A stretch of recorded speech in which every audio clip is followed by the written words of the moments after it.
We have all read about how the magnetic field of the Earth protects us from the solar radiation. However, according to reports, that magnetic field is now weakening. As per the reports, the magnetic field around the Earth, on average, has lost almost 10% of its strength over the last 2 centuries. However, a rapid shrink has been observed in the South Atlantic anomaly, a stretch between Africa and South America. A large and rapid shrink has been observed in this region over the past 50 years just as the area itself has grown and moved westward. The weakening of the magnetic field is also causing technical difficulties for satellites and spacecrafts orbiting the Earth. Well, let's discuss why the Earth's magnetic field is weakening.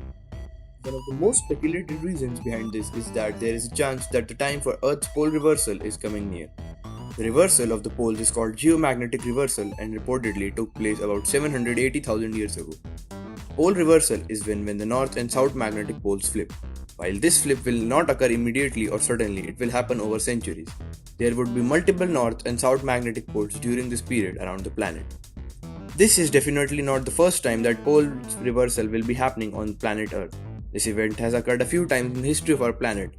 As per scientists, we are long overdue by an average rate at which these pole reversals take place, which is about roughly every 250,000 years. What will happen if the Earth's magnetic poles do reverse? While this is not going to affect or alarm the general public to a huge extent, it is causing technical difficulties for various satellites and spacecrafts. As the magnetic field is getting weaker, the charged particles from the cosmos can penetrate through to the low altitude that the low Earth orbiting satellites fly at. The reversal of the magnetic poles will affect the Earth's magnetic field, which protects the planet from solar winds and harmful cosmic radiation. With that, let's heat up the conversation and move to the single brightest thing most of us will ever see. Yes, you guessed it right. I am talking about the Sun. At the center of our solar system, the Sun is a constant force keeping the planets in orbit, providing Earth with just the right amount of light and warmth for life, and governing our daily schedules. While we are used to the sun rising and setting each day, but so mind that the Sun is incredibly dynamic, just like us. It goes through phases and changes. Currently, it is going through a less active phase called a solar minimum. The Sun experiences 11 regular years of interval including energetic peaks of activity followed by low points. During the peak, the Sun showcases more sunspots and solar flares. During a solar minimum, the Sun is much quieter, meaning less sunspots and energy. Now, one might think that this is going to change how we live on this planet.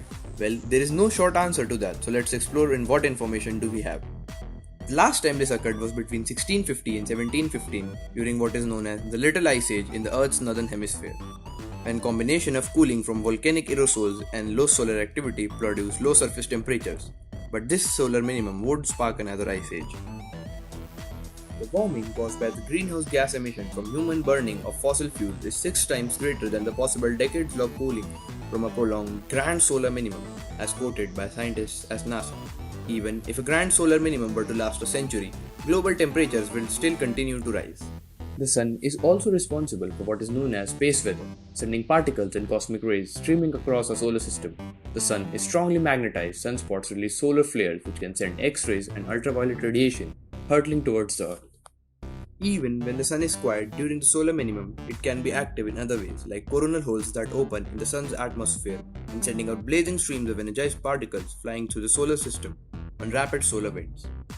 Much like solar flares, these streams of particles during a solar minimum can disrupt communication and GPS rely on satellites. We see these holes throughout the solar cycle, but during a solar minimum, they can last for long times, over 6 months or more.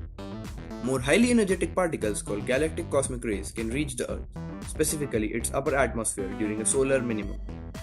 These are created by explosions across our Milky Way galaxy like supernova. During a solar minimum, the Sun's magnetic fields weaken and provide less shielding from the cosmic rays. This can pose a threat to astronauts traveling through space. Though this might seem very dark and twisted, but for a common man on the streets of planet Earth, it's almost nothing to worry about. Well, not at least during the pandemic.